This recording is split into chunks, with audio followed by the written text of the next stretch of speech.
Exactly. And Hello, hello.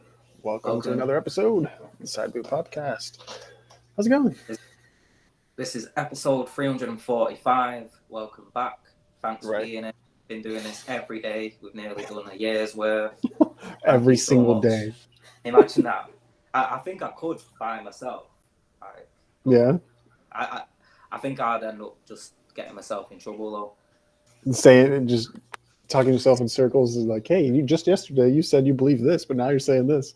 Yeah, yeah. How was I mean, yesterday, me? yeah, exactly. I mean, it's like the end of the last podcast. I think I'll just end up being like that, where I'm just Every ranting. single day, like just Yeah. rambling. Yeah, it's like MMA Guru. He's always doing live streams, and I tend to avoid his live ones because that's when it gets really offensive. You know what I mean? And and you can tell it's just because his guard's dropped. And it is he's forgot that he's in a live streaming place, and he thinks he's in a pub or something with his friends, and he can say what he thinks, kind of thing.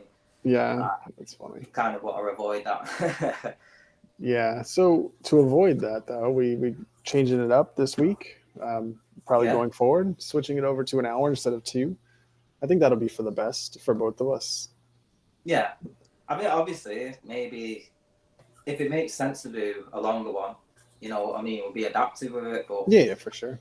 like this week is a good example. Like, there's literally not much to talk about. From Like, last week, yeah. The only thing, yeah, the main thing, I mean, we got two events coming up this weekend that I want to get into, but other than that, like, that's it. Yeah. Other than that, this one is more talking about what will happen, what we mm, think will happen, rather than what has happened. I mean, the last UFC card, it's apart from the main event, it's literally nothing to talk about. So, well, even the main no. event was nothing to talk about except for the shadow punch.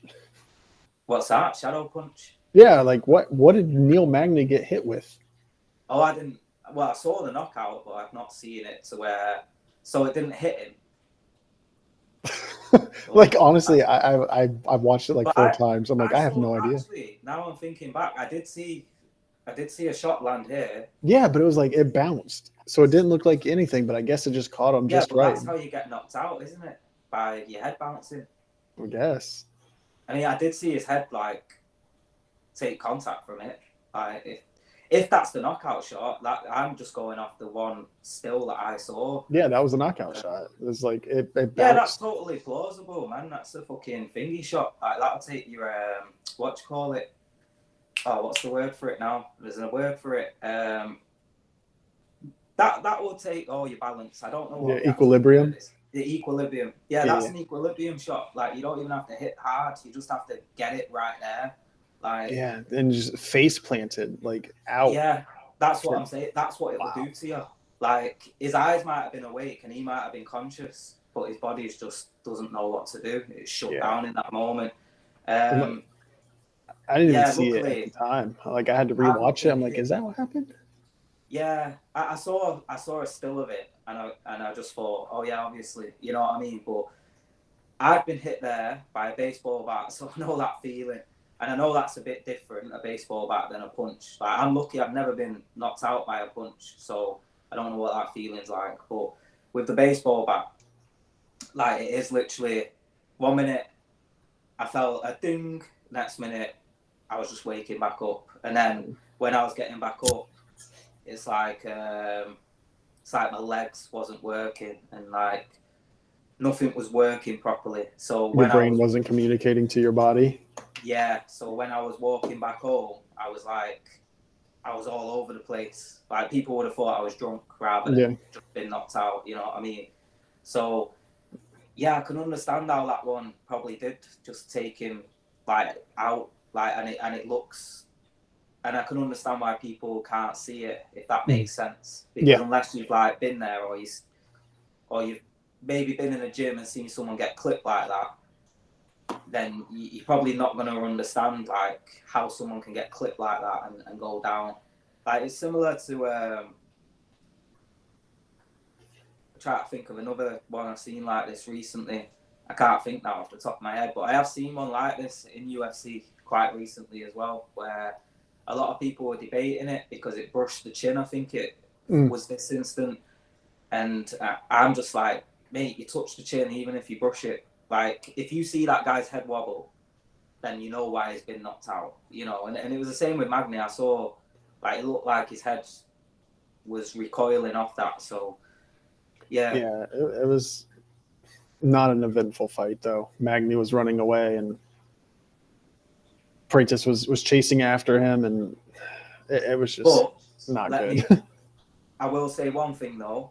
That's how you beat Neil Magny. That's how you beat him. You knock him clean out. You don't do what Ian Gary did and just leg kick him for 5 rounds and act like that's some great thing because you just kept leg kicking him and staying at distance. Like, that looked like a scared Ian Gary to me. Like, Ian Gary was scared of what might come back if he got close enough. So I will say that's how you beat Neil Magny. I don't know if you can see that, if it's big enough, but since you haven't seen it. Hey, I did watch the fight, but it was like, yeah, it's hard to tell, innit? To me, it just looked like a knockout. So I wasn't really like, oh, let me see if that landed. Yeah, it's just like, I don't know. I mean, I'm going to trust your judgment. You've had a lot more experience with it than I have. So if you say that's a knockout shot, then I'm going to believe you. But the way he fell, I'm like, where the hell did he get hit? I didn't even see it.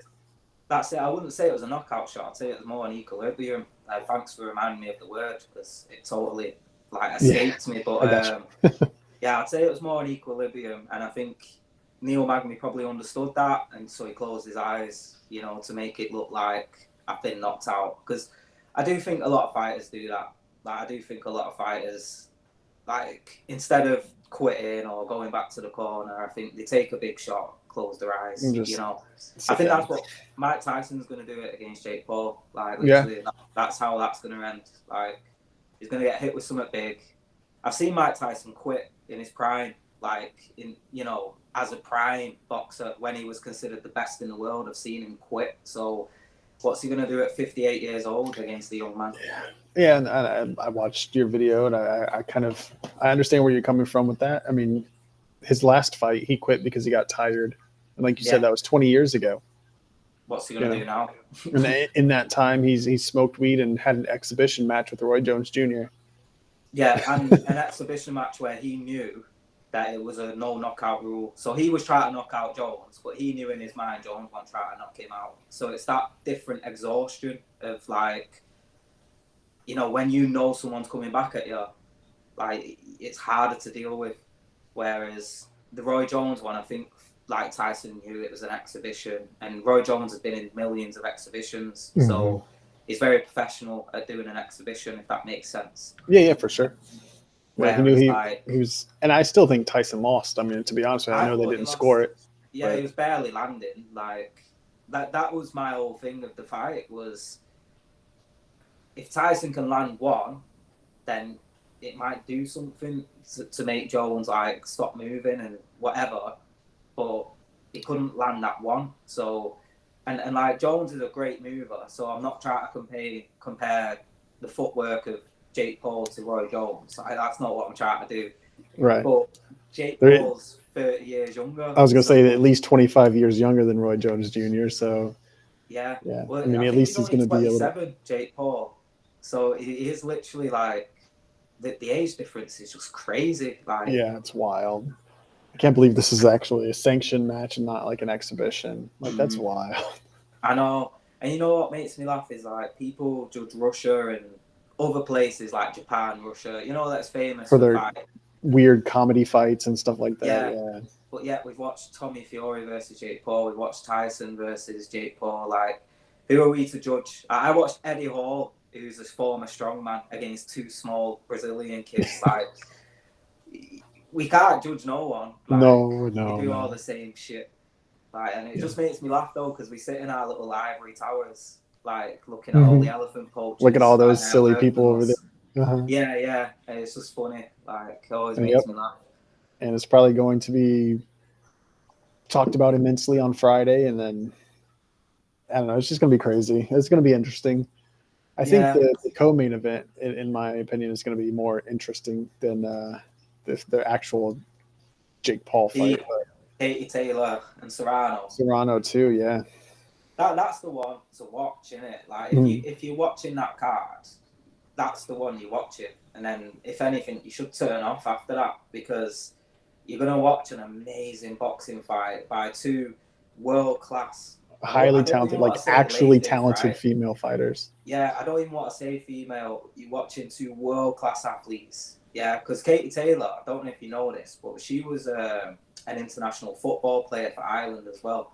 Like, so she is a legit athlete. You know, like a great athlete all around. Yeah, yeah. So that's what we're gonna watch. We're gonna watch two world class athletes that have no fear. That are both of them are aggressive.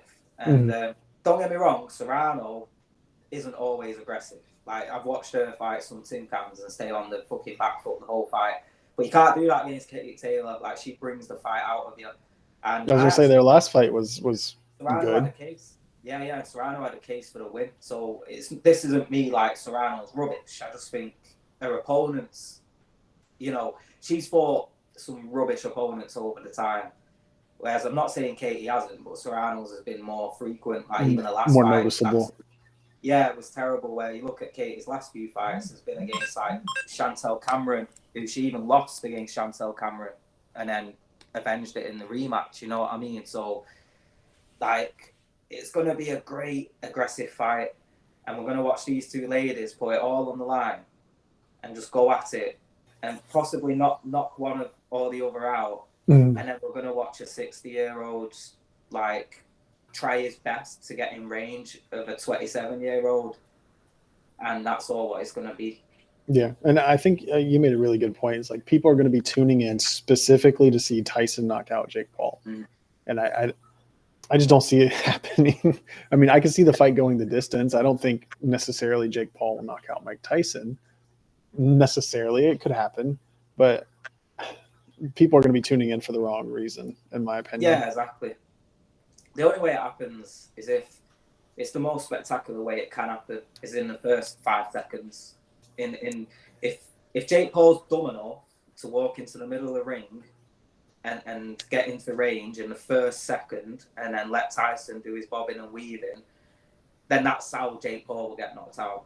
If it goes past that first 5-second flurry that Tyson has in it, it's not going to happen, because he's going to have that flurry at the start of the next round, but the power's not going to be there. Like, it's going to be a lot less. You know what I mean? So yeah, I think every round he comes out, he's going to have that flurry and then back off. And he even did that again in the exhibition against Roy Jones Jr. He'd come out and be aggressive and then back out. He did it in his pro career. Like, it's how people knew how to beat him. Like, literally just let him gas himself out in the first couple minutes of the first few rounds. Stay on the back foot, jab his face off. He might quit or he might fall down. And that's how Buster Douglas did it. Just weather the storm. Weather the storm. Yeah, it's like the Deontay Wilder. Like, I always compare them to each other because I think they're so similar in so many ways. And it's similar to that. Wilder's athletic as anything. So with Wilder, it was more timing. Like, if Wilder would find that timing, like if you let him. Whereas if you kept your head moving, kept moving around, you wouldn't have that timing. Whereas it's the same thing, I think, with Mike Tyson. It's the whole, like, let them try their thing, then watch them fail at it. And then, like, because the confident fighters as well, like, people forget that about them two guys. Everything's about the confidence. The moment that confidence isn't there, they quit on themselves, you know what I mean? Yeah, I think, like, you made a good point. Like, just look at the last few fights, or every fight that Tyson has lost, he's literally just given up. And it's whether mentally or physically, just literally has given up. So Teddy Atlas, sorry to cut you off, but Teddy Atlas, his old trainer, like his first trainer, says that Mike Tyson isn't a world-class boxer, was never a world-class boxer, and lost every time he was in a world-class fight. And to me, I don't think it's hard to argue against that. Like, name one world-class fighter he beat that was in his prime. Because you could say, he was the guy that beat Ali that he fought. I can't remember, but if he beat a guy that beat Ali. I remember. I can't think of it off the top of my head. He beat him. He felt like he was avenging his hero. Yeah, and like that's like Anthony Joshua beating Klitschko. If you want to give him that credit, you can, but I wouldn't. You know what I mean? Yeah, I don't know. I think I'm gonna watch it. I'm not gonna sit here and say I'm not gonna watch it because I will. But Yeah. To me, it depends on the UFC. Like, I'm gonna watch the UFC because I'm not that interested in the undercard of the Jake Paul. Like, there's Mario Barros on there, who's all right. There's a couple of good boxers on there. I'm not saying there isn't, but I'm more interested in the UFC. I'm gonna see how that's gonna shape up, and then I think I'll switch over to Katie Taylor, watch that, and then I'll make my mind up after that. Like, I wonder if they're gonna clash or if there's gonna be a break for one of them. it's on Friday, right? The Oh, Jake Paul fight is on all right. Friday. I've been thinking it's Saturday this whole time. Doesn't surprise me though. That does make sense. I've been thinking it's Saturday. But to be honest, I've just assumed it's Saturday. I've not seen anything to Yeah, Friday suggest. the 15th. Yep. All right. Friday the Well, that's 15th. cool then. Yep. I probably will watch some of it then. I'm not going to lie. If there's nothing else on, which there usually isn't on a Friday, I It would probably will be be watching that. 1 o'clock your time. Yeah, it's an all right time. And I've got Netflix as well, so it's all Yeah. right. No, unless they put it on pay-per-view somehow. Which No, would I be think it's just streaming right on Netflix. nice. So your official prediction is what? Tyson quits? I wouldn't. I don't want to say that as my prediction, but yeah, that will be essentially yeah. But I don't want to say it as Tyson quits, but I say it as an old man realizes he's in too deep and doesn't want to get hurt too much. You know, that's how I see it ending. Whether it's his corner that does it for him or like he does it for himself. Like with Tyson, I see he's claimed that he's broken his back in a fight before. You know, so it's more picking what route is he going to take. Like, How is he going to get out of there? Yeah, is he going to bite? Is he going to scratch? Is he going to kick? Is he going to wrestle? Is he going to insult someone in the crowd? Like, whenever I was uploading your video, I went to AI and I tried to have it generate pictures of Tyson biting Jake Paul's ear, but like it was always off, so like I didn't upload it. But that's. And it's weird you say that because I tried AI for my thumbnail and it just wouldn't do anything related to Jake Paul or Mike Tyson. Yeah, exactly. So I was just like, it's similar to you. I was like, can you do a black stocky boxer punching a skinny white guy with blonde hair, please? And like, it just didn't look like either of them. So yeah. Like, so I tried to do, generate an image of Mike Tyson biting Jake Paul's ear. It's like, oh, I'm sorry, I can't do that. Was it generate an image of Mike Tyson pretending to bite Jake Paul's ear, and it would generate the picture, but like it was just so off, like to pretend. But yeah, what do you think? How do you think it's gonna fizzle out? Oh, I don't know, dude. It's so ridiculous. I think it's gonna be a decision because I think after like the first 2 rounds, it's just gonna be kind of poking and prodding and kind of keeping away from each other. I think it's gonna be boring. I think it's gonna be a boring decision. It wouldn't surprise me if Paul wins by decision. Yeah, I can actually see Tyson winning by decision as well. I think I said it in that video where just based off aggression, like yeah, there's in the judge's eyes it could be. Yeah, because Jake Paul didn't look too aggressive against Tommy Fury, and Tommy Fury is not exactly a huge hitter. So part of me thinks once he feels the power fizz past his face, is he just gonna stay on the back foot the whole time? Yeah, I can see that happening. Care about points, you know what I mean? Just always what he's in survival mode. So then that sets it up for Tyson winning on points through aggression, maybe a few body shots, you know. So yeah, it's intriguing because I can see many outcomes, you know what I mean? It's not like a foregone conclusion. Yeah. A foregone conclusion. And it's like Jake Paul's with this. I don't even know how many professional fights he's had now, and we still don't know like how like what his actual level is. Like, is he a really good amateur? Is he a really bad professional? Like, where's his level? You know? Yeah, like, I saw Eddie Hearn, who's a boxing promoter. He sat down with Jake Paul and he said, "I think you wouldn't even be British level."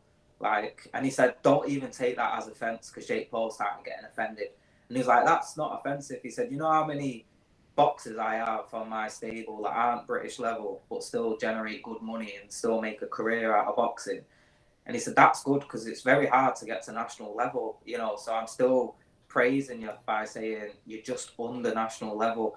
And I think that probably is where he is at. Like, Tommy Fury, again, he's not going to win a British title. I don't think he's good enough, but I think he's so I won Northwest titles when I was fighting for Thai boxing, like regional. I think that's more their level. It's like the regional, like, so Jake Paul will be the champion of, let's just say, New York State or something like that.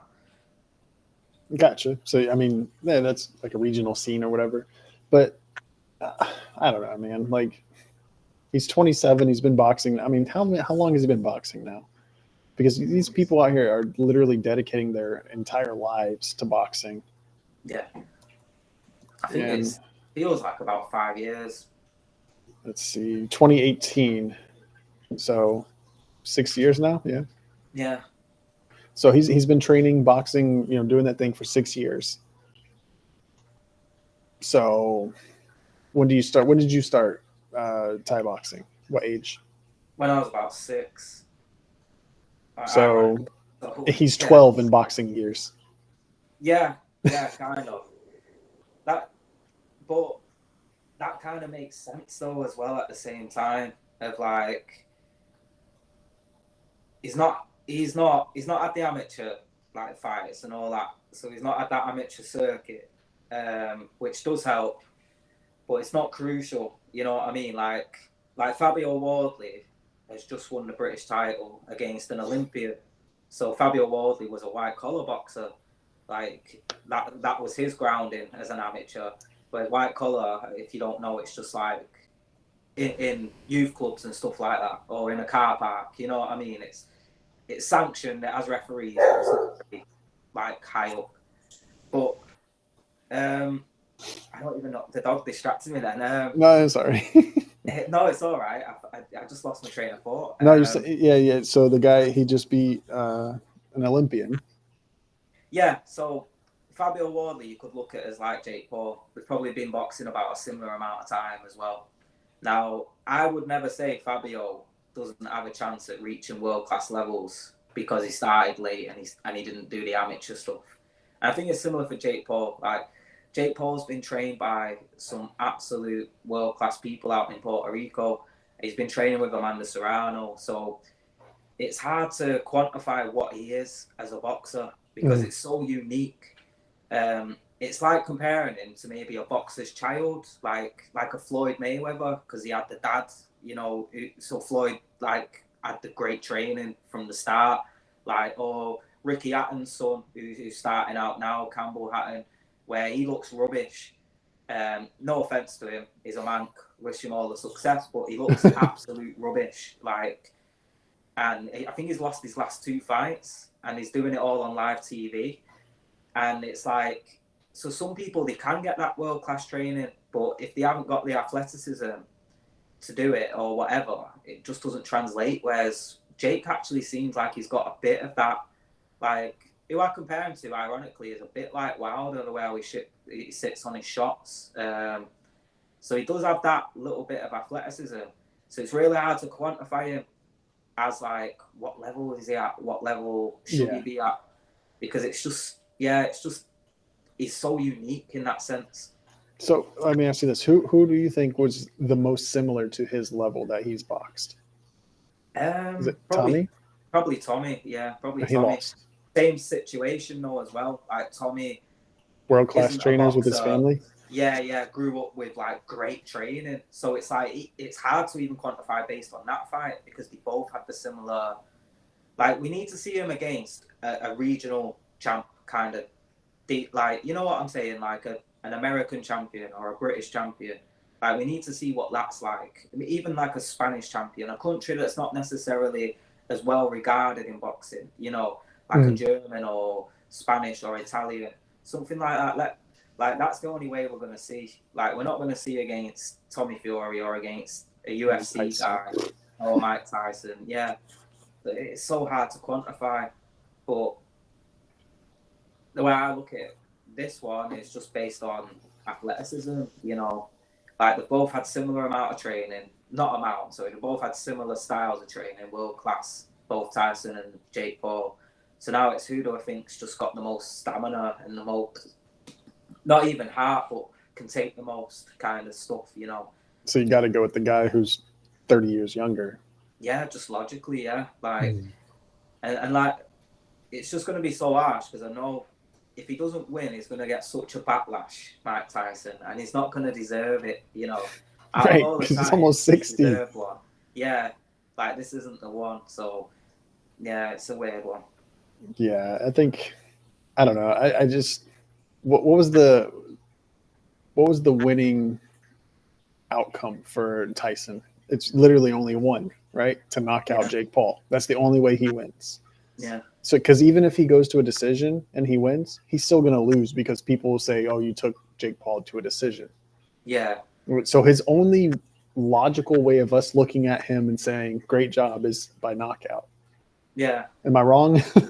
No, you're totally right. It's the only way he comes out where better than when he went in, you know, because like you say, Mike Tyson, in nobody's mind, should be going to a points decision with a guy like Jake Paul. Right. Like even if you apply all the logic that we've just given you about Mike Tyson and where he's at and all that, it's still very hard to say Mike Tyson goes to points with Jake Paul. So it's lose-lose for both of them, I think, because it's the same with Jake Paul. You don't knock out a 60-year-old. You couldn't knock out a 60-year-old. But he has an out. It's a 60-year-old Mike Tyson. You know what I mean? He has that out. It's not an out, though. I think in America, it's an out. I'm 5'7", right? But I know how to punch. If Mike Tyson stood there and let me punch him on his jaw, I'd knock him out. I would. Just because he's so old and just taking a beating over and time. His brain has took so much. Like, I wouldn't have knocked out young Mike Tyson. Like, his neck alone just would have stopped that. You know what I mean? Because his neck just kept his head stable. But now, he's so battle like trodden and beat up over the years. Like, his brain must have shrunk, and his neck is a lot, you know, isn't that strong. And in fact, I've seen him sitting in wheelchairs to get onto planes and stuff. So, yeah, it's just mad. It's just mad. I think people need to temper their expectations because I really do think it's going to be a boring fight. Like, the hype is going to be the best thing about it, and it's just going to be nothing, especially coming off Serrano and Katie Taylor, too. That's going to be such a great fight. And then the people, I think you're going to hear boos. Like, it would not surprise me if you hear boos. The arena's just going to empty. Because that arena, it's going to be filled with Irish and Puerto Ricans. Like, that's what Jake Paul's used in his last couple of fights, is using Serrano on the undercard for the Puerto Ricans. And I think when he used Katie and Serrano and he saw the Irish turn up, he was like, holy fuck, I've got a Conor McGregor here, what's going on? And that's what the stadium's going to be filled with. Like, you're going to get the odd kid that's there for Jake Paul. You're going to get the odd guy that's there for Mike Tyson. But the majority are going to be Irish and Puerto Rican. As soon as that fight finishes, they know what they're looking at as cultures. They're fighting cultures. They're not going to want to stay around for that. Yeah, I mean, I'm glad we're in unison on that because, I mean, I'll still watch it just to see because it's kind of like, not my job, but, you know, I like talking about it every week. So it'll give me something to talk about next week. But, well, that's it. And like, there could be something really weird on the undercard that maybe we might notice, you know, that we could bring to the forefront of things. So, yeah. Yeah. But something I definitely going to watch is UFC 309. Definitely going to watch that. And I know we both have talked a lot about how we're not like super interested in the main event. Right. Yeah. I get it. I mean, I've said it a few times. I'm not like sold on everything, but I think the more John Jones talks, the more people are starting to turn against him. Yeah. And people are like really starting to push back. Like, and it's like people that I wouldn't expect. Like people that usually just wouldn't say nothing negative about Jones. Like he could run over a pregnant lady and they'll be quiet that week. You know what I mean? Like they just decide not to talk that week. All of a sudden, even those people are saying stuff, and it's like, crazy. Yeah, Yeah. it's so apparent that no one wants this other than Jones and Stipe. Like I feel bad for Stipe, man, because he don't deserve all this, like, to be part of all this negativity, because he just wants to fight. You know what I mean? And he's been retired for 4 years. He's like, sure, I'll fight. Yeah, that's Tell it. me when. Like he retired, he didn't hold up no division. He didn't come back to even challenge for the title once it was back up there. You know what I mean? Like he could have come back and fought Garn for that title, like if he pushed for it. Because let's be honest, John Jones probably would have said, "Yeah, I could do waiting a few more months." You know, so yeah, I feel bad for Stipe in the whole thing because he's just getting brushed with the same thing. But yeah, the more Jones is coming out, the more he's speaking. Like, I don't know if you saw his recent thing where he's like, I'm only after doing big fights now, like BMS. And so I'm thinking more exciting fights like Jamal Hill and people like that, because Tom's a bit of an ass. And I'm like, bro, Jamal Hill, you sat here saying Jamal Hill. Like, that's what you want to go for next? Yeah, that's so trash, dude. I hate Jamal Hill, but that's just so trash. And then you talking about Tom is a bit of an asshole. Like, how? What do you expect? Yeah. But how? Like, because he wants to fight you? So he's an asshole?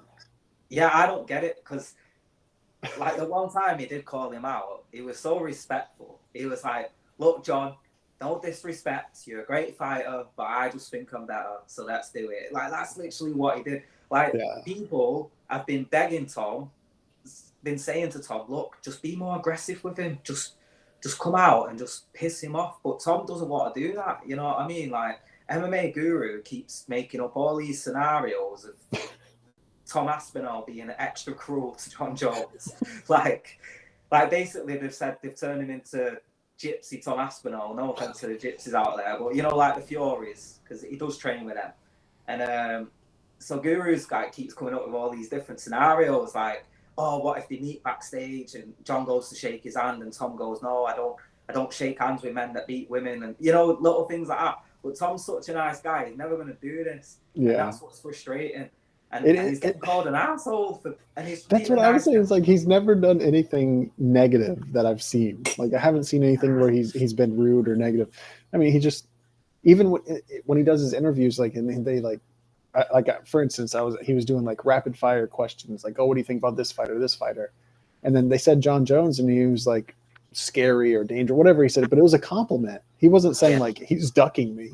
He wasn't saying he's running away, he's a chicken. Like, he gave him a compliment. And everything I see, he's always giving him some sort of a, like, he's such a great fighter, but I think I'm better. But I'll be in. Yeah, I actually think John Jones thinks all the English people replying to John Jones is Tom Aspinall. Like, I think it's just one person. Like, yeah, I think he's putting all what we're saying, like, because we can be very harsh and cutting. Like, you saw how I was going at Tony Inchcliffe last week. Like, you know, like, that's natural for us. How Tony's comedian career is how English people naturally are. We're quite cutting and judgmental, like, and like, it's how we banter with each other. And I just think John Jones just can't deal with it. Like, he just can't deal with someone speaking to him like a human. Like, you know, like, because no offense, but Americans speak to him like he's a superhero. Like he's this great guy, and like, I don't know about you, but I don't see him that way. I've never really seen him that way. I've always seen him like just a bit of a scumbag who's really good at something. You know what I mean?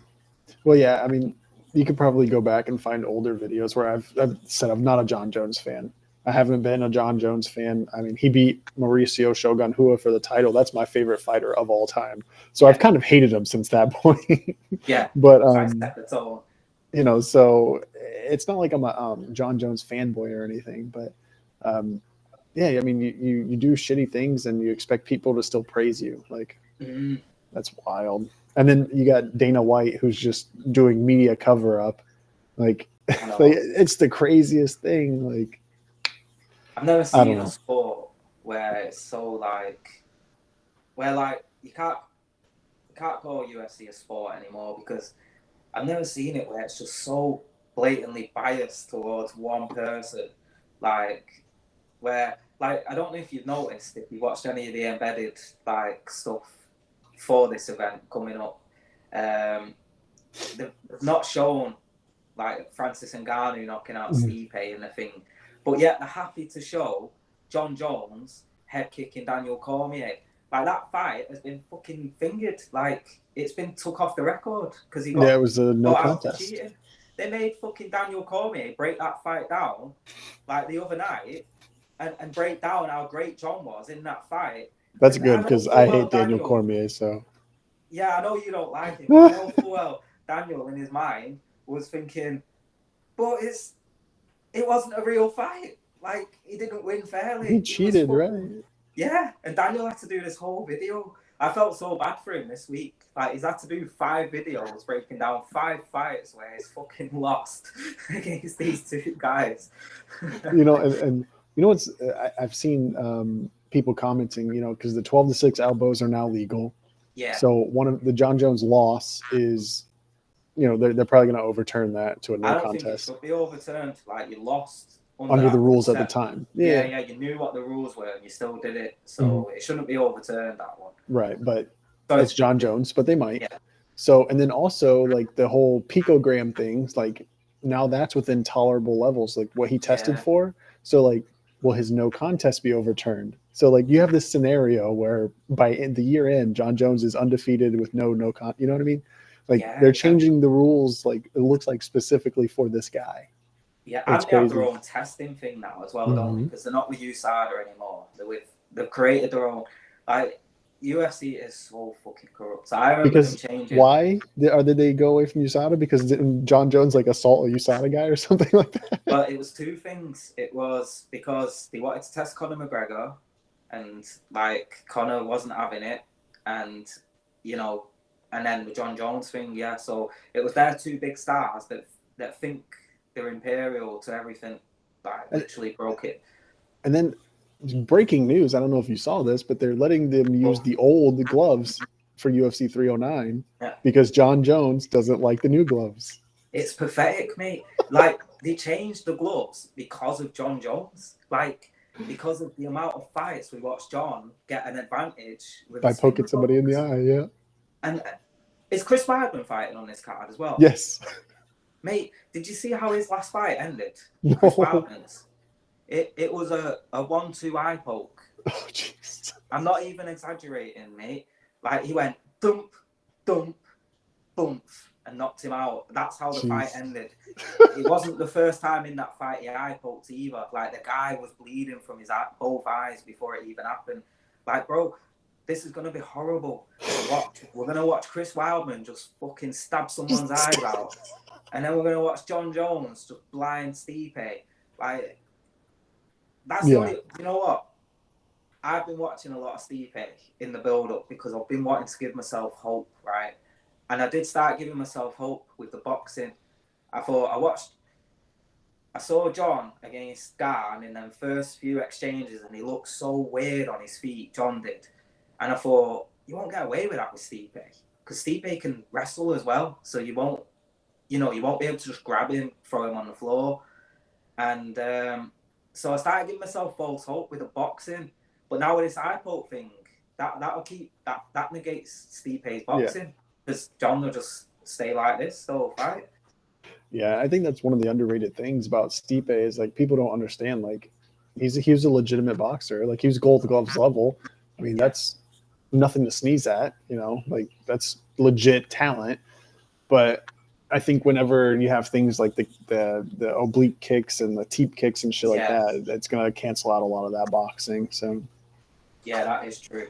We'll see how that shakes out. At the teeps, John Jones as well. Like, he even did it against Cyril, I think. I think he even managed to pull one off against Cyril. So I think he still has that in his arsenal, that heavyweight. But, like, I just want to give myself false hope for Stipe, man. Well, it's just hard now. Now, like the one thing where I thought he did have an advantage in, they've just removed that with the gloves. So it's just like, what the fuck?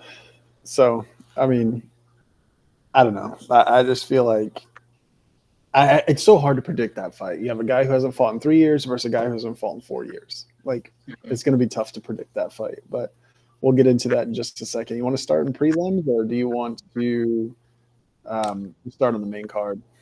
Let's have a look. Let me just get it up. Yeah, for sure. I've not even looked. I thought I'd do it live. You know what I mean? Raw.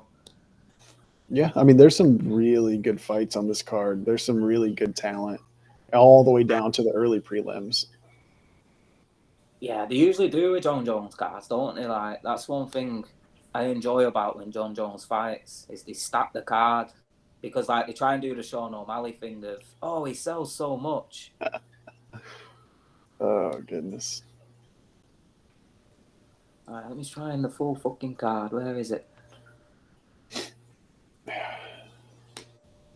Oh, you've got it up there. Nice. Yeah. That Mickey Go. Oh, Veronica Hardy. Yep. That's Dan Hardy's wife.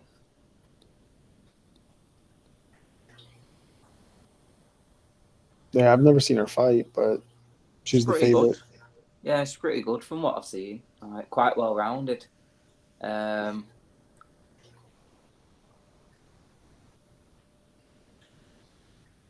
So you got Hardy. You got I don't know either of those guys. You got Mickey Gall is fighting. Oh, Ban Elliott's good. You know, he's well. Marcin Tybura. I've heard of him. Wait, who did he fight recently? Tybura. Who did he just fought lose someone to? Recently. Yeah. Sergey Spivak. He lost. Yeah, I think he's lost to Aspinall as well, Tybura. But he's a good, big, solid puncher. He's a big old lump.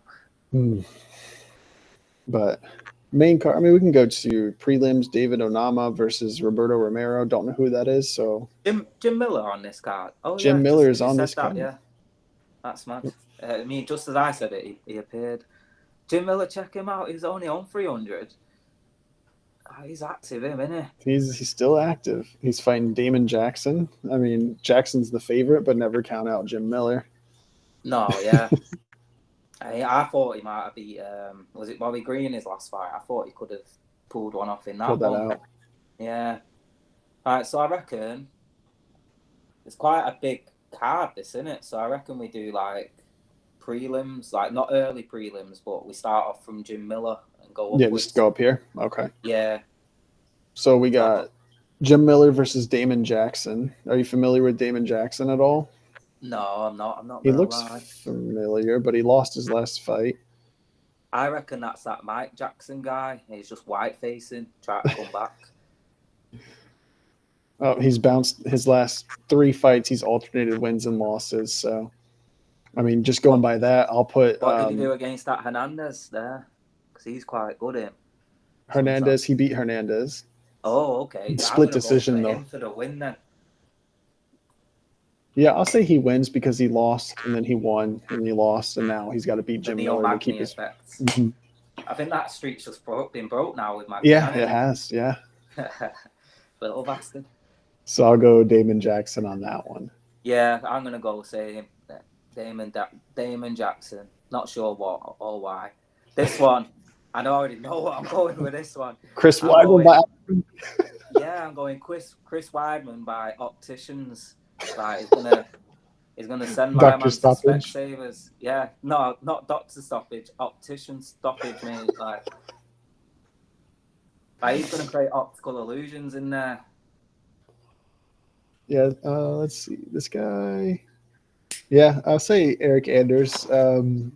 Chris Weidman has not looked good recently, so we'll go with Eric Anders. He's the favorite. He wins most of his fights by knockout, so I'll say he'll knock out Chris Weidman. Yeah, I would, but on this card, I am legit going Wildman with eye pokes. Like, I'm not even exaggerating. Like, he used it so well in his last fight that now he's been given an opportunity. He's got the green light. Yeah, because that's my problem, right? These gloves, it just gives them all an excuse of, I wasn't doing it on purpose. It's just how the gloves are made. Like, so yeah, Weidman, like, eye poke until Eric Anders has had enough, and then he puts him down. Now, this is an interesting fight, I think. Jonathan Martinez, we have seen fight before. Marcus McGee, have I seen this guy fight before? Very, I've seen him. He's very bloody. He's a bit like Michael Chandler. Just all out aggressive. Yeah. Let's see. I don't know if he's a tough alumni. He might be. Excuse me. Yeah. Okay. So he's put together a winning streak, but then obviously he's getting against a ranked fighter in Martinez. How do you feel about this one? Well. Yeah, he is. I mean, obviously the Jose Aldo thing. So. No, but at the end of the day, like, wait, actually, what is this Jose Aldo Martinez? Yeah, he beat him by decision a few months ago. I'm not confusing him with the guy that just held him against the fence. No, not that guy. This is a different guy. That's Mario something, wasn't it? Yeah. Yeah. I thought I was just being like rude, like assuming they're all the same kind of thing. Yeah. No, he beat Aldo. It was he won, so yeah, that's it. Or he lost to Aldo, but he pro checked Yanez, didn't he? Because I remember Adrian Yanez, I thought he was going to be really good if that's Adrian Yanez. And if I remember right, it is, yeah. I remember thinking Adrian Yanez was just going to walk down Martinez. And then Martinez fought really good against him. So, yeah, I'm going to pick Martinez in this fight because I think he has that dog in him. Yeah, I mean, he's the rated fighter. You got McGee as the favorite, though. So, I mean, I'm not really sure where to go with that one, but I'll go with the rated fighter, number 13, Jonathan Martinez, to get the win. Yeah, me too. All right, now we get into some good fights. Mauricio Rufy and James Lontop. Rufy KO round 1. Yeah, same. Like, the one thing I will say is that guy's from Peru, but he has the most Welsh-looking name I've ever seen. Yeah, Lontop. Yeah, how do you come from Peru and have the name James Lontop? Like, I get it. Like the double L in Spanish is a Y, but like it just looks so Welsh, that name. Like I've never seen a more Welsh name. And he's got the freaking lion on his chest too. So. Oh yeah, check this guy out. He's just taking our culture. Get your own culture, man. Peruvians got great culture, man. Right? Ain't no lions in Peru. It probably is, to be fair. There's no lions in English as well, so and dragons. Yeah, so yeah, we're both convinced Rufy gonna take that one. Yeah. No offense to the Welsh Peruvian. I just don't know much of him.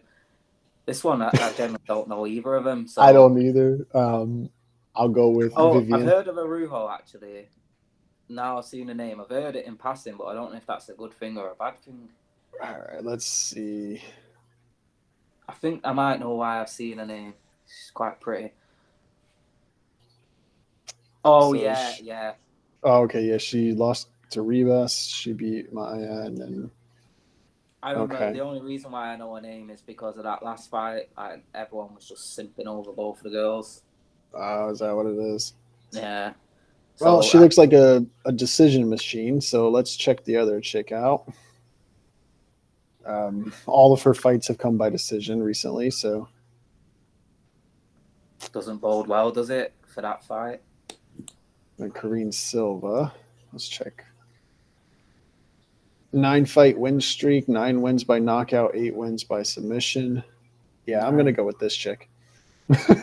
Yeah. I probably would too, but just to be different, I'll go for the Arujo for decision, just to be different. Just to be different. Yeah, no, I'm going to say submission win for this young lady here from Miss Killer Karine Silva. Yeah, I like her look, man. Karine Silva, she's got like she just looks like she can knock someone out. Like I don't even know why. She just has that look. Yeah, no, that's what I'm intrigued in. This one, I might be controversial. Well, I think I was going to be biased anyway in this one. Well, I'm gonna be controversial because I'm an American and I'm picking Paul Craig by submission round 3. Oh, nice. That's what I like to hear. That's what I like to hear. Now, to be honest, I was going to go the same. Like, Paul Craig, right? He has great wins. It's so weird. He's beat Ankalaev. He's beat Jamal Hill. He's beat who else he beat? Has he beat Glover? He's beat some good guys, but then gone on losing streaks. Yeah, and like don't forget he's beat really good guys at light heavyweight. Yeah, true.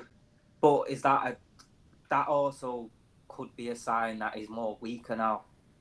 You know what I mean? Yeah, He's but coming down a weight and his game was never to knock anybody out. You know, he was always a submission specialist. yeah.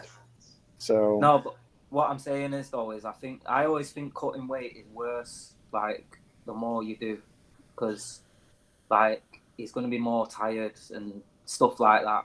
You know, so yeah, let's just hope though that he's coming in fresh, because I actually think a fresh Paul Craig could do something here. You know what I mean? Like if he's coming in totally cool, nice weight cut, like he could easily win this. yeah, here's my scenario in my brain. Right, Paul Craig beats Bo Nickel, and then we get Paul Craig versus RDR. Yeah, that'd be nice. Two people who are not great on the feet, but are amazing jiu-jitsu specialists. Like that would be awesome. Striking match up there. Yeah. No, it'd be nice to see, man. And it's so weird seeing Paul Craig at middleweight. Like, he just doesn't look like a middleweight. He's a massive middleweight.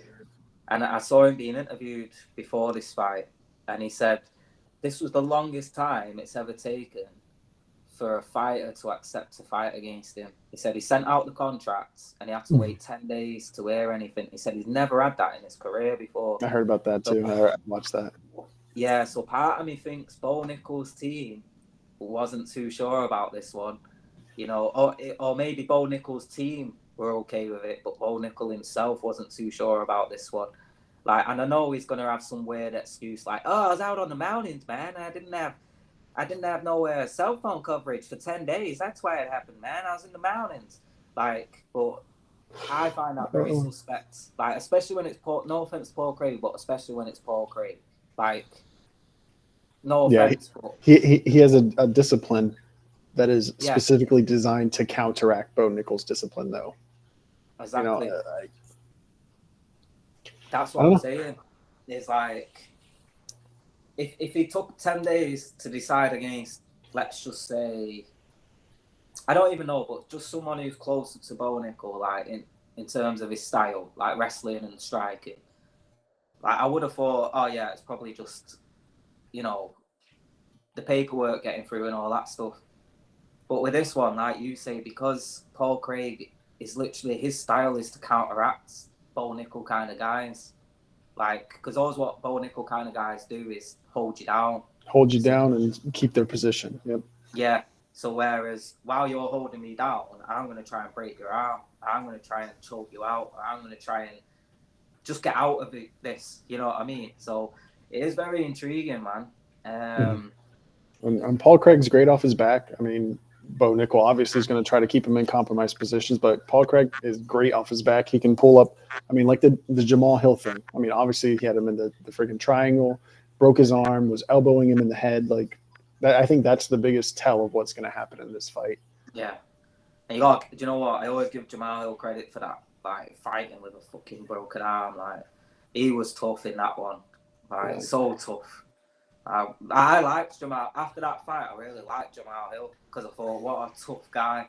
But then since the Pereira fight, I just can't stand him now. Yeah, he's turned into such a character, like stupid. Part of me hopes that he's leading in and he knows what he's doing now, and he just knows that people, like similar to Aljamain, I think Aljamain leans into it. Yeah, and like, funnily enough, they were together with that thing. I think Aljo was stood next to him while he was doing that. Jeez. So yeah, but I don't hate Aljo. I hate Jamal Hill. So no, I know. I'm just saying, like Aljo also knows that people dislike him. and I think he leans into it a lot. You know what I mean? And part of me is like, I hope Jamal is, because I did used to like him, and yeah, it's just annoying. Very annoying. It's time, sir. Oh shit! It's time. I'm gonna go. Fuck Michael Chandler. Yeah, fuck Michael Chandler for a start. Yeah, we've been saying it the whole time. It's going to play out similar. I think Chandler's aggressive first round. Like he's talking about, again, he's coming back with this. Oh, I think he will quit. I think I can make him quit. I just didn't pressure him hard enough. Bro, you tried pressuring him. You walked onto a fucking jab. Like, he does not quit. You, Gaethje, you've all tried making him quit and ended up quitting. Like, stop with this talk. Like, even if Charles does quit in this fight, he's not a quitter. Like, you know what I'm saying? Like, even if he does go on to quit for whatever reason in this fight, Charles is not a quitter. I've seen you quit many times before Charles has. Like, it fucking frustrates me, that talk. Some posh, privileged white boy American talking about our guy from the Favela is a quitter. Like, I'm sorry, bro, but you've not had any adversity in your life. Shut the fuck up. Just pisses me off. It's same with Bo Nickel. Like, I can tell they grew up nice, privileged, fucking picket fences, and yet they want to talk about bootstraps and claiming the working class and all this. Nah, mate, you're privileged. You had a training program your whole life. Yeah. So safe to say you're picking Oliveira. Yeah, picking Oliveira. Yeah, same. Bootstraps are like Oliveira. Tougher. Round 2. However he gets it on submission. Yeah. Striking, whatever. Chandler's going to tire himself out. Oliveira's going to win. And you know what's funny as well, right? Sorry to cut you off, but right, so you look at them losses, 10 losses from Charles. Right, he's had them 10 losses, so that means he's a quitter, right? Because he's lost them 10 times. Michael Chandler's lost fucking 8. But yeah, Charles has fought 10 times more than you. Like, Charles had 34 fights, lost 10. You've had 23 fights, lost 8. Like, that suggests to me you're the quitter of the two. Sorry, it just pisses me off, this whole quitter shit. Yeah, no, I think a lot of the people with the whole quitter mentality are talking about him whenever he was cutting so much weight to try to get down to 145. Yeah, and like people don't realize it was based on him popping his shoulder and not wanting to continue fight. Like, I wouldn't fucking fight with a pop shoulder. Like, you gotta be crazy to fight with a pop shoulder. Like, some people are crazy to do that. I've even seen boxers win fights with one arm, but I don't think I could. Like, I've popped a shoulder. Like, I know how that feels, and I think I would have done the exact same thing as Charles and just gone, because like, you feel it in your ribs as well. Like, what's weird is you pop your shoulder and your ribs hurt. So, like, you start thinking, is this a heart attack or something? Yeah, I think Michael Chandler is delusional. I mean, I don't know if you've seen, he's like, I fought Charles Oliveira, former champion, Justin Gaethje, former champion, Dustin Poirier, former champion. He's like, you lost to all of them. I know, yeah. You fought all these people, but you've lost to every single one of them. Yeah, I saw the same thing. It started off with Dan Hook, and I was like, oh, yeah, that's a good start. That's a good start. And then it was like, and I lost to this guy, and then that guy, and then I lost to that guy. And it's like, yeah, bro, you lost. Like, you lost to all of them. Stop trying to make losses. Like, you literally judge Charles for losing. Like, you judge him so negatively for losing a couple of times, but yet you want us all to see your losses as a good thing. Like, you want us all to uplift you because you lost. Like, how many champions did Charles lose against that you based this off? Max Holloway was one. Fucking how many others? You know what I mean? Islam? Yeah, Islam. Like, yeah, it's just ridiculous. Michael Chandler, like you said, he's a psychopath. Then wants us to think he's the main character, but he's not. So self-important. Like, I was watching him be interviewed by Nina Drama, and she said, like, do you think any animal can kill you? And he was like, not many, you know. And I thought, what a fucking delusional bastard. And then he was like, I know 100% I will not let a mountain lion kill me. Like, he may beat me in the fight, but he will not kill me. And I think, bro, it just takes one swipe. Like, just one swipe to your neck, and you're dead. Like, you can't control that. And then I was watching Bo Nickel talk about how he thinks he can beat a chimpanzee. And then he said, I think a gorilla has even worse chance because it's less athletic. And I'm like, no, do you know what, bro? No offense to you, but I've always been confused when I see Americans getting eaten by pythons and alligators and attacked by mountain lions and fucking wolves. And I'm like, now you know why. How does that happen? Yeah, I'm like, how does that happen? Like, you know where they are. Why are you going there? Now I know why. Because you guys think you can beat them in fights. Like, in England, we don't have none of these predators because we understood how dangerous they are and we fucking killed them all.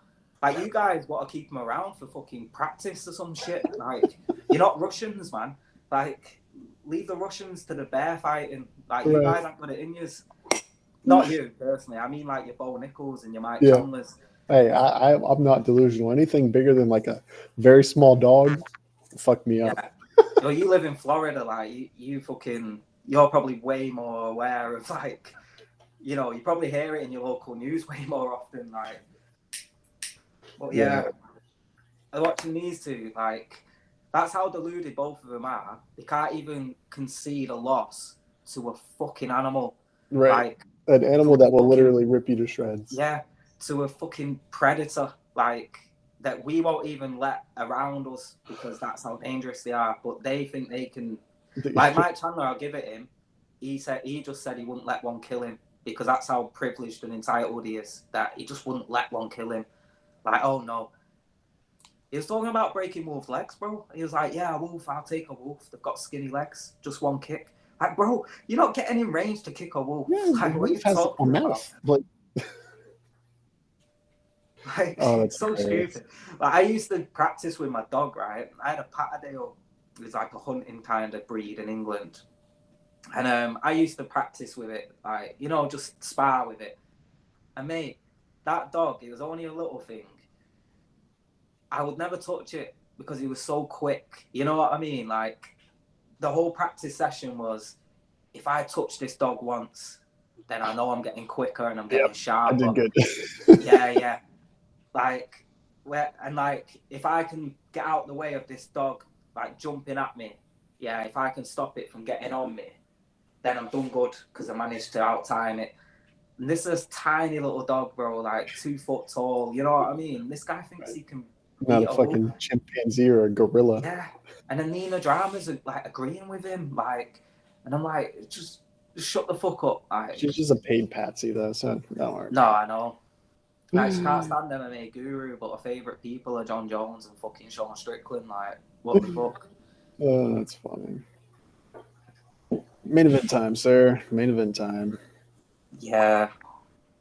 I'm going to go with Dana White by decision. He's going to throw the towel in for Stipe? Yeah, like, none of them two win this fight. Dana White wins. Oh, yeah, he's already won. Madison Square Garden. That's money, baby. I know, yeah. Nah, I don't. Do you know what this one is? I am finding it hard to predict now. Yeah, I know. And that's the sad thing. Is like, it should be pretty clear. But they've done a good job, UFC, at like making it seem otherwise. So I've got to admit, they've done really good at doing that. So, yeah. Officially, what am I going to say? Oh, man. Jones' decision. Because he's keeping distance and kicking the thighs and kicking the knees and stuff. I think kind of the opposite if it goes decision. I think I just go off Reyes and I go off Gustafsson. I go off anyone that John Jones has fought who's around 6'3" and taller. Yeah, because I don't think he never really fought anyone that was even above 6 foot for a long time. Like, you know, like even Shogun, I think is like 6 foot 6'1". Yeah. And then whenever he fought someone that he didn't have a massive height advantage against, they were close, very close fights to the point where you could have given it to the other guy. And I hope that's what we see. Like, I genuinely hope that that's foretelling. And Stipe's got a good inch on him. If those heights are true there, he's got an inch on him. He's going to weigh a lot heavier than 240. Well, this is the problem right here. Yeah, but John Jones has that reach against everyone. Like, yeah, like again, he would have had that against Dominic Reyes. I reckon Dominic Reyes had less than an 80-inch reach, and I reckon So maybe Gustafsson probably had a bigger reach than 80-inch. But I don't know, man. I just want to give myself that false hope going off the Dominic Reyes fight and thinking Stipe can do more than what Cyril did. no, for So sure. I'm hoping it looks closer to the Dominic Reyes fight than it did the Cyril one. And can John Jones get away with having that kind of fight against an actual heavyweight? Because John Jones can't knock people out. Like, I don't know if he's ever knocked anyone out with a punch. So Yeah, I mean, not with a punch. I don't know. That's what I'm saying. So if he gets into that kind of fight with Stipe, well, how does John win? Like, you know what I mean? Like, where does John win? If it gets into that kind of fight where it's back and forth, just mostly punching on the feet with the odd head kick, where does John win? But to counter that, I saw Stipe lose against Daniel Cormier, who was a much worse boxer, a much worse kickboxer, and he got punched a lot. He ate a lot of shots. Even in the fight that he came back and won the title, he was losing for a time. He was getting yeah. So I mean, he does well. He adjusts very, very well. But I mean, he eats shots. So yeah, that's it, man. Like it's so annoying because I really want to be able to just confidently go, yeah, Stipe is going to drag him into deep waters, and then that's going to be the first time John Jones can't get away with it because this is an actual heavyweight now. But yeah, I don't know. Like, yeah. I mean, I've seen Jones ragdoll Daniel Cormier in wrestling, so I think that's his route to winning. But John Jones had many advantages in that fight that Stipe and Daniel wouldn't have had. So it's hard to judge that one. Like, it's hard to say how did Stipe look against DC and compare that to John Jones against DC. Until we let Stipe fucking take a bunch of roids and do it, we don't know. You can't compare. You know what I mean? So yeah, I don't know. I'm trying to talk myself into it, but then the more I just think, I can just see John Jones just keeping him at distance, like you say, with the teep kicks. Like he's good at. He is very good at mixing everything up, John. Like he doesn't look great when he's striking, but it works. You know what I mean? It's a bit Tony Ferguson like.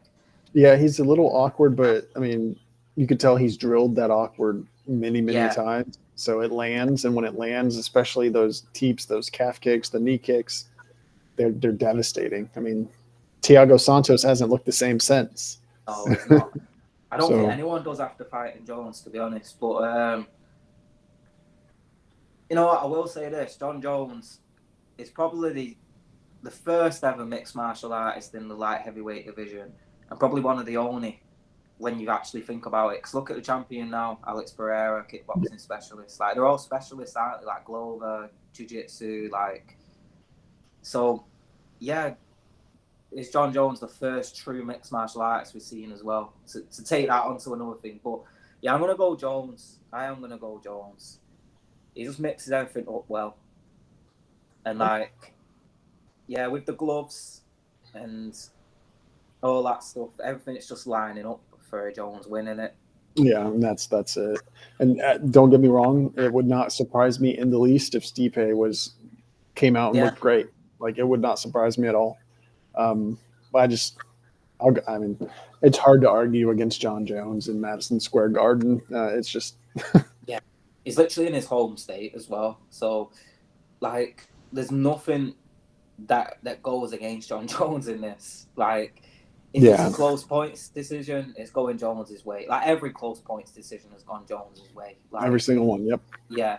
So we know that one's going to play out that way. The only way Stipe wins is submission or knockout. Like that, you know.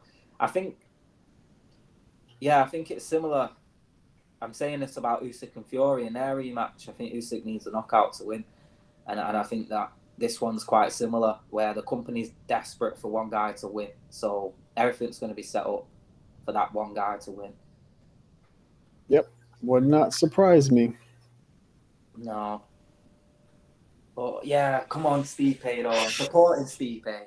Yeah, it's going to be fun. It'll be interesting. I'll probably be tweeting about it and not. But they missed out on the shorts. Have you seen the custom shorts that they've all got? What do you think of Stipe's? Well, I didn't see his. I saw Jones and I saw Chandler's. I didn't see Stipe. Yeah, so Chandler's typical in it. I knew what Chandler would go for. Fucking dumbass American flag. Like, of course, show personality. But Stipe's done something similar, Croatia flag. What's annoying is Stipe, though. I see it. Stipe's would look so good if they did the Crow Cop thing of where they had the red and white check on it. Like, imagine that just on the one leg. Like, they need to change it quick. Yeah. Because I think that would be such a sick image, seeing Stipe, the heavyweight GOAT, wearing Crow Cop shorts, facing off against John Jones and his, I don't know what shorts. Custom red and black monstrosities.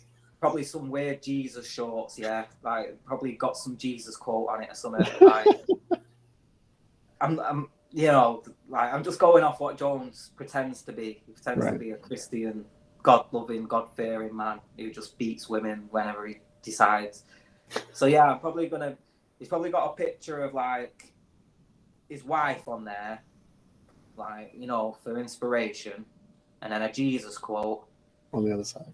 Yeah, and then maybe like a needle or some, a bit of a needle somewhere. Just all the things that have made John Jones what John Jones is. Like maybe a ring where you can just see his head poking out from underneath, where he's hiding from USADA testers, Like, try to think what other themes we could have on this John Jones shorts. But yeah, I feel like they missed out on the Stipe one. No, yeah, those are cool. Like, Justin Gaethje already did the blacked out American flag thing, so I knew Chandler would do that. Like, I just knew it. Like, it was just so obvious. Charles surprised me because I thought Charles is so synonymous with the Brazilian, like, yellow and black, and he's gone for like black shorts with like, I think it's blue, red, and red and yellow. Yeah, he says that represents the favelas, which I don't know how, but I'll take his word on that. But yeah, so he would know better than we do, right? Yeah, that's it. But I actually think he would have looked way better in just the normal Brazilian shorts that he wears. I think that's way more iconic to him. Yeah. So I think they missed out there a little bit on that. Because every time I see Charles fight, I think of the football team as well, Brazil. You know what I mean? And that's what they wear, is that yellow and green iconic kit. Yep. So it's like when you see a great Brazilian fighter, I think they should just have that yellow and green one. Because like Pele wore it, you know what I mean? Like all the greats wore it. So you guys are carrying that on. Yeah, maybe he wants to forge his own path.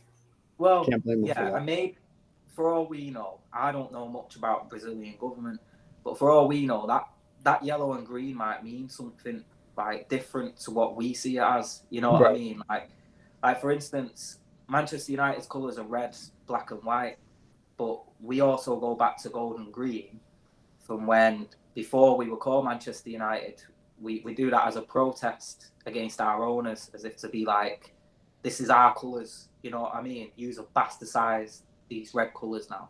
So it could be something like that. Maybe it's like a royal, not a royal thing, but you know what I mean? Like an aristocracy kind of thing. Right, and then that's the color, like you said, of the favelas, so maybe that's the colors of the people. Yeah. But yeah, I think that about wraps up our short 1 hour foray into the Side Boob podcast. You have anything coming out this week? Anything you're working on? Anything you want to promote? Not really. Same. Yeah, I've been a bit jaded with everything. Dude, everything's getting you and me both. Fingered. Yeah, so it's like the bigger projects I'm just chilling with for a little bit until I can work out, like, until I'm certain I'm going to make this thing. It's not going to get fucking copyrighted. Like, yeah, that's the thing that annoys the shit out of me. It's like, yeah, okay, I get it. The UFC owns the fight, but I've spoke over it. I've changed it. I've cut it up. I've split it around. Like, I've transformed it from that original broadcast. Why are you still striking it? That's so stupid. What I don't understand is, right, how they can detect us, but yet someone can put the full fucking thing on YouTube. Yeah. unedited. Like, that's where I screenshotted it from, you know what I mean? And yet that one's still up. Like, what's the difference? Yeah, it Like, pisses me off. it's so annoying. So yeah, bigger projects are taking a backseat until I'm just gonna keep doing more little, just I suppose just more news. I'm just gonna kind of cover the news a bit, and just to see how I can get around all this copywriting shit, because it's so disheartening when you It spend really like is. 5-6 hours on something, like, and And then that's what I told you. I had like a minute and a half video, like a minute and a half, and then it took me like 3 hours to try to go around the copyright. It's like, this is stupid. This is not worth my time. Like, yeah, it's not viable, is it? And it's like us putting videos on your platform is what's getting you advertisers and stuff like that. So why are you making it so hard for people to get a start? Like, I get it, you've got your big guys that are already bringing in numbers and all that stuff, but at least make it possible to get a start. You know, like, it's just totally impossible. Like, and like, what's ironic is the only way to actually, from what I'm seeing, the only way to do it is by shady means. I don't want to do it that way. Like, I yeah, don't want view I don't want botting and fucking so it's the whole thing. Like, yeah, like trying to, I don't know, like trying to start beefs with people bigger than you just to get that. You know, like, I won't mind doing it if it's natural. Like, if I say some shit about Chandler and he sees it, and then I won't mind that and have a bit of a back and forth. I don't want to try and do it though. I don't want to try manufacture and, it, right? yeah. So it's like Yeah, everyone has their own ways and methods. I'm not sat here being like, what's wrong, what's right. It's just how I feel, you know what I mean? And to do it naturally now, it's just so impossible. Like, yeah, and it's disheartening, but at least there's always Rumble, and Rumble's pretty damn open. So yeah, thank but you, Rumble, Rumble. who's it getting shown to? Like, Yeah, that's my problem with Rumble. Is like, yeah, I appreciate how easy they make things, but as soon as, if it did become the next YouTube where everyone's using Rumble for their videos, they'll have to do the same things. They'll have to implement all the same copyright things and all that stuff. And yeah, then they'll start catering to certain views and certain political lean. You know, so it'll do the exact same. So I'm not going to sit here and big up Rumble, because Rumble will turn into the same fucking thing, you know.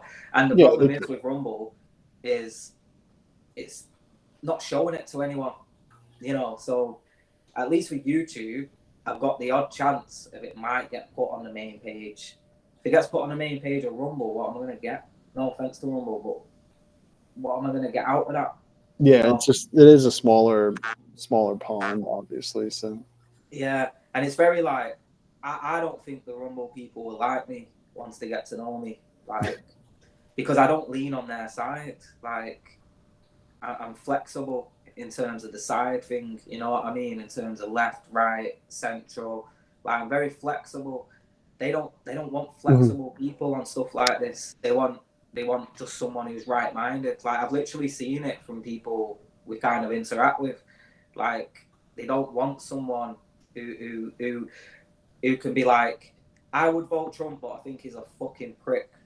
Like, they don't want that kind of thing. You know what I mean? They just want, like, remember a few weeks ago, no offense if you're watching, like, it isn't a personal dig at you. A few weeks ago, someone was here bragging about the ladies that Donald Trump gets.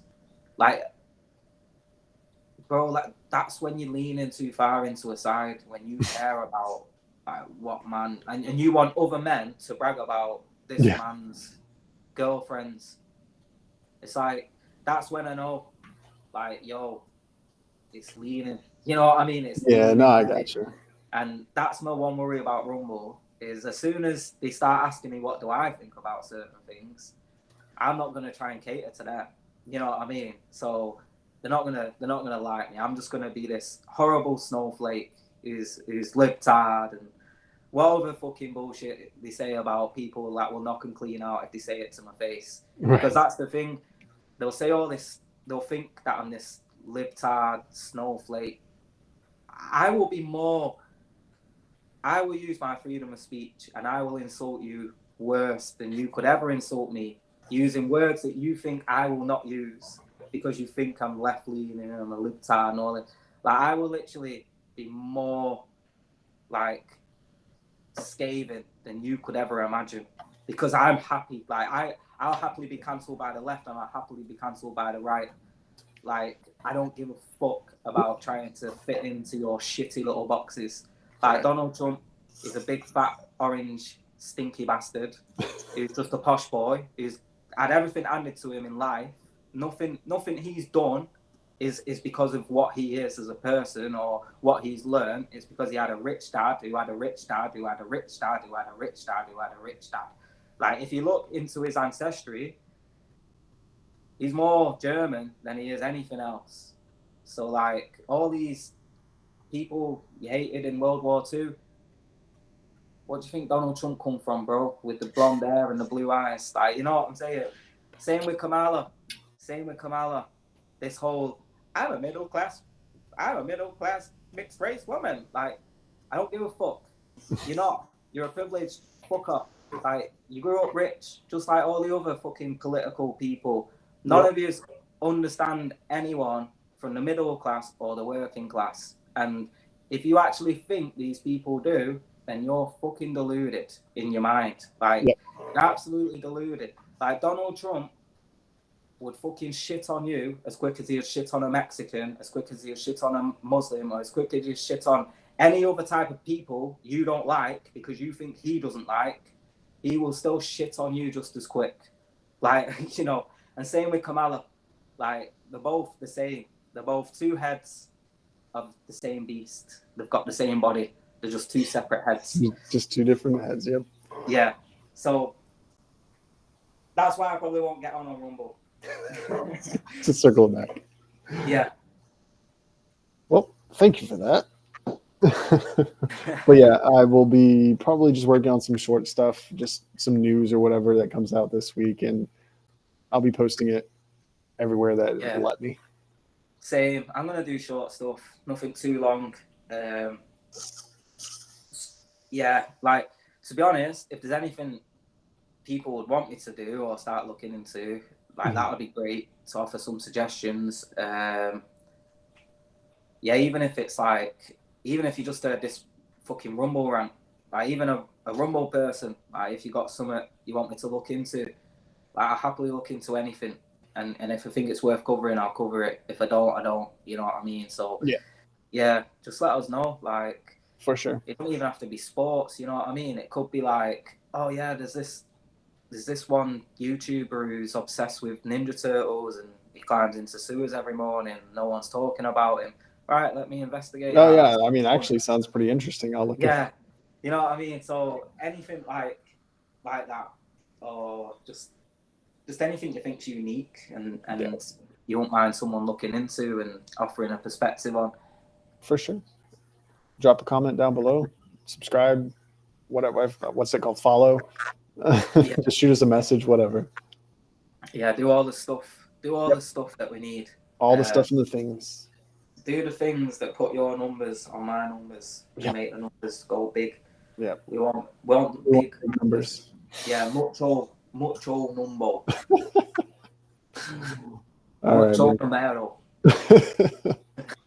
Thanks for hanging out, man. Appreciate it. And we'll talk after the fights. Yeah, see you in a bit. Let's hope that Michael Chandler gets knocked out, Bo gets knocked out, Jake Paul gets knocked out. You know what? This just sounds like I don't like Americans, which I suppose I don't, but I also do. Like, I just don't like them Americans. Those Americans, right? Yeah. Me neither. Like, you know what? They're all the same. Posh, white, privileged Americans that do all the whole bootstrap thing. Like, they've ever had bootstraps. Like the mum and dad haven't put them in the nice school and in the nice college and kept them separated from all the bad things in life. They're the Americans I don't like. Like, yeah, I'm fully racist to them ones. Like, the ones that look just like me, ironically. There you go. Yeah. All right, man. But yeah. See you tomorrow. Peace out. See you. America, I do love you. And I hope you're happy with your results and all that stuff. Like, I can see you all buzzing, and I'm buzzing for you. It's nice to see. And like, yeah, Tony Hinchcliffe got on his best red dress, didn't he? To celebrate. He did. Like, Joe Rogan was saying that he was sat in his nightclub, like looking up the demographics of Puerto Ricans that were voting. Like, it's actually true. Like, Joe Rogan said it. I've seen someone else say this as well. Yeah, I'm sure he was. He was like, "Oh shit, did I cost the election?" Yeah. So I find that funny how how I was sat here guessing he'd be doing that, and he actually was doing he that. actually did it. Yeah. Yeah, I find that funny how he was so scared to get cancelled. Like, these uncancelable guys that just say what they want and don't cater to anyone. All of a sudden we're catering to people, and all of a sudden we're scared of being cancelled. I found that funny. Very funny. Yeah. Anyway, I'm keeping you for too long. Peace out. All right, man. See ya. Hey, wait, we have some breaking news. I don't know if you saw it. Go on. Nick Diaz versus Vicente Luque canceled. Is that? Mate, did you see the video of Nick Diaz that come out? No, which one? There's a video of Nick Diaz, bro. He's topless in some bush on a fucking high street, like lighting shit. And some woman's like, because obviously they're famous, innit, where they live. Everyone knows him. So some woman's like, Nick, are you okay? And he's like, what? Leave me alone. Leave me alone. So I was like, yeah, he's defo on meth, chilling in the bushes. So something. I think I've got a feeling they saw that video. They've done a quick Cancel that shit. Noticed he's on the fucking meth and thought, yeah, let's not do this. Did he even... There's a question. Is meth even in the... Right, do they test for it? Yeah. They have to, right? But why though? Like, who would take that for like a positive? You know what I mean? If Nick Diaz has been on this for a while, judging off his last fight, it made him worse. So, you know, I don't know. It's a weird one. But yeah, it doesn't surprise me. I'm kind of glad it has been called off because Luke that would have been a massacre. Brain injuries, doesn't he? Like, he can't get hit in the head because he has severe brain CTE problems that he's openly spoke about. Then you've got Nick Diaz, who's like got the mental fucking brain of a 3-year-old, but the body of an 80-year-old. Like, it's just not. Yeah, like, it was almost worse than Jake Paul versus Tyson because these guys can still punch properly and stuff. You know. It's just weird, man. Yeah, it's just a weird situation, but I'm glad. I'm not surprised at all. Yeah, they should just get Nick out of UFC. Like, just pay him off what they owe him. Like, whatever they would have paid him for this fight, just pay him. Just go away. Relieve him of his contracts. Let him go. Like, I get it. He was good for a little while, but in Strikeforce, not in UFC. Exactly. Yeah, never been good in UFC. Whenever he fought anyone of any name value, he lost. Like, it's almost like the Mike Tyson thing that I'm saying about him before, where it's like people just think he's good because he smokes weed and he says like his personality. Yeah, it's not like he's any good. Like, I actually thought he was better than Nate. Don't get me wrong, as a fighter, way better than Nate. But yeah, too many hits in the head, too much weed, too much partying, too much. Yeah, too much like being in a community that just lets them do whatever the fuck they want. So now they're just retards. No offense if you don't like that word, but that's what they are. You know? Retard is coming back, so. Well, yeah, it is. I'm gay, which I'm happy about. We can start calling things gay and retarded gay again. Started against fucking gay retards. Because I'm not saying that is a gay man. I'm saying that's a bit gay because I'm straight, and obviously something that's gay to me isn't going to be what I'm into. You know, like, I've always hated that whole thing of like, oh, calling something gay is offensive. Like, yeah, I get it. Like, it's supposed to be because I'm straight. Like, a gay thing is never going to be something I'm attracted to. Right, it's not something I want, Yeah, so if I'm going to describe something as being a bit gay, it's like me describing something as being a bit queer back in the day when queer used to just mean strange, right? It's the same thing. That's strange to me. That's something I'm not used to. So it's gay. Yeah, thank God we're bringing gay and retarded back. That's the perfect way to end this. Gay and retarded. Have a good one, man. See you in a bit, mate.